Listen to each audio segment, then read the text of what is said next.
سے کہا کہ میں فقہی مسائل میں دخل نہیں دینا چاہتا، لیکن بعض چیزیں ایسی ہیں کہ جن کے بارے میں میری یہ رائے ہے کہ میں یہ رسک لے کر بھی کہ علماء میں اس بات سے اختلاف کریں گے، میں وہ بات بیان کروں۔ وہ ایک ایسا حق ہے، احقاق حق، جس کو کہ اس سے جین اور جان چرانی نہیں چاہیے۔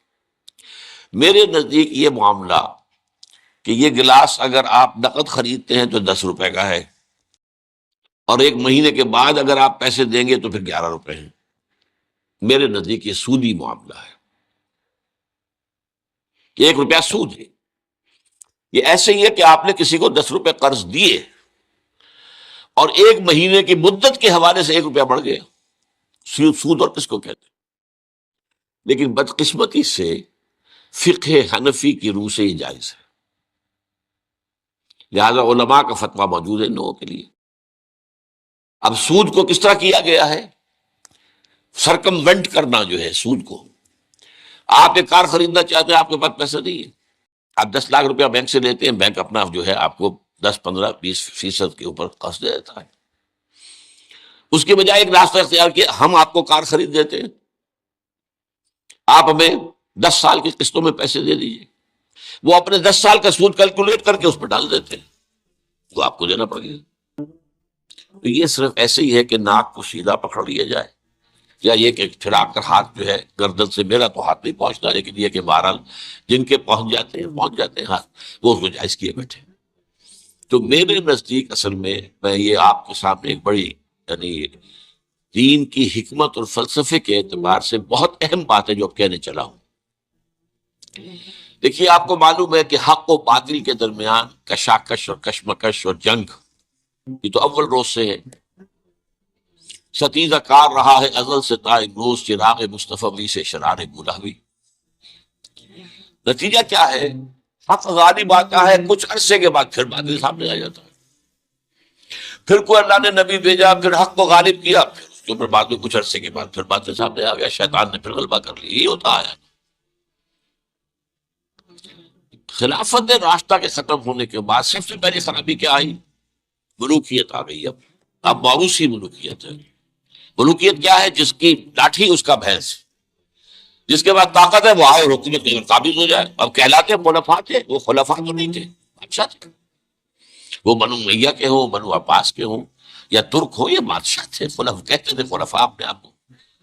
ایک معنی میں تھا کہ ظاہر بات ہے اپنی اس حاکمیت مطلقہ کے مدعی وہ نہیں تھے، حاکم اللہ کو مانتے تھے، لیکن وہ خلافت راستہ کا نظام جو تھا وہ دنیا میں دوبارہ نہیں آیا۔ اس ملوکیت میں آ کر ظاہر بات ہے دین میں جو فساد برپا کیا ہے، وہ نماز روزے میں کوئی فساد پیدا کرنے کی انہیں ضرورت بھی نہیں تھی، پڑھے جاؤ بھائی نماز ٹھیک طریقے سے پڑھے جاؤ۔ لیکن ان کو مالی معاملات کے اندر ملوکیت کا معاملہ جو ہے وہ تو اس کے ساتھ باپ ہوتا ہے۔ سب سے پہلی خرابی یہ پیدا ہوئی کہ جاگیرداری، اسلام میں کوئی جاگیرداری نہیں۔ اسلام میں یہ جو ایبسینٹی لینڈ لارڈزم ہے یہ بھی جائز نہیں ہے۔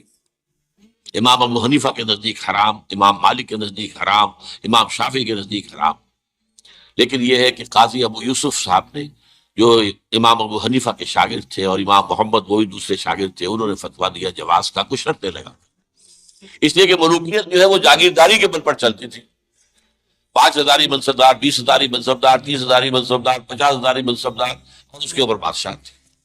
ظاہر بات ہے کہ اس میں تو اس کی ضرورت تھی کہ لوگ جو ہے کاشت کریں دوسرے کے لیے۔ اور اسی طریقے سے نقد کے اندر یہ رقم کے اندر اضافہ کر کے اور بیک ڈور سے سود داخل ہو گیا ہے۔ لیکن ایک زمانے میں ہمارے ہاں جب کہ سپریم کورٹ تک معاملہ پہنچ گیا تھا سود کا، تو میں نے اس معاملے میں ایک بہتری کا پہلو دیکھا تھا کہ چلیے کم سے کم ایک سود اسی درجے تک تو آئے گا نا کہ 1 مہینے کے بعد پیسے دو گے تو 11، اگر 2 مہینے ہو گئے تو وہ 12 نہیں ہوں گے، 11 ہی رہیں گے۔ یعنی ایک انیشل سٹیج پر تو سود آ گیا، لیکن اس کے بعد وہ پرپیچویٹ نہیں کر رہا، بڑھ نہیں رہا ہے۔ 3 مہینے کے بعد 13 نہیں ہوں گے، رہیں گے وہی 11 ہی۔ تو کم سے کم یہ کہ لمیٹیشن تھی۔ اب یہاں قسطوں نے اس لمیٹیشن کو بھی ختم کر دیا۔ آپ 20 سال کی قسطیں بنا دیجیے۔ مارگیج ہاؤسز کا جو دنیا کے اندر چل رہا ہے 20 سال کا، 30 سال کا مارگیج ہوتا ہے، وہ گویا کہ پھر سود کو انہوں نے اپنا پورا حصہ جو ہے کاؤنٹ کر کے اس میں ملا کے اور اس کی قیمت رکھ دی۔